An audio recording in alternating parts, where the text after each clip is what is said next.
বিধানসভায় পাস হয়ে যাচ্ছে, কেন্দ্র সেটাকে আটকে রাখছে। না, রাজ্য বিধানসভার কোনো নিয়মকানুন আছে নাকি? যে বিধানসভায় স্পিকার বসে থাকেন এবং তিনি দেখেন নির্লজ্জের মতো, বেহায়ার মতো যে বিধানসভার মধ্যে দলবদল হচ্ছে, পার্থ চট্টোপাধ্যায়, ফিরহাদ হাকিম সাহেবরা কারো হাতে দলীয় পতাকা তুলে দিচ্ছেন। এটা ভারতবর্ষে আমরা ক্ষমতায় থাকি বা কংগ্রেস ক্ষমতায় থাকুক, লোকসভাতে এটা আমরা জীবনেও ভাবতে পারি না এটা হতে পারে। তো গণতন্ত্রের কিছু রাখেইনি, সংবিধানে কিছু রাখেইনি।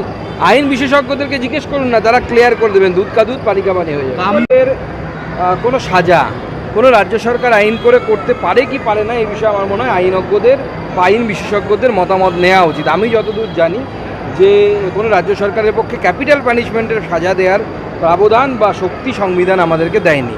দ্বিতীয়ত, যে বিষয়টি আমি আগেও বলেছি, আবার বলছি, ভারতবর্ষের সংবিধান ফেডারেল স্ট্রাকচার বলছে যদি কোনো একই ক্রাইমের ক্ষেত্রে, একই অপরাধের ক্ষেত্রে কেন্দ্র এবং রাজ্য দুজনের আইন থাকে, তাহলে কেন্দ্রের আইন বা সেন্ট্রাল লেজিসলেশন উইল প্রিভেল, এটা পরিষ্কার লেখা আছে আমাদের সংবিধানে। তো স্বাভাবিকভাবে একই ক্রাইম তাদের রাজ্য সরকারও আইন তৈরি করছে, কেন্দ্র সরকারও আইন তৈরি করছে, এটা আমার মনে হয় ঠিক হয়নি। সেটা স্বাভাবিকভাবে রাজ্যপাল বা মহামহিম রাষ্ট্রপতি কেউ সংবিধানের ঊর্ধ্বে তো গিয়ে কিছু করতে পারেন না। হ্যাঁ, তৃণমূল কংগ্রেস পারে, তারা তো সংবিধানের বাইরে, সংবিধানের ঊর্ধ্বে, মানে ভারতবর্ষের সংবিধানের ঊর্ধ্বে বা বাইরে, তো স্বাভাবিকভাবে তারা করতে পারে।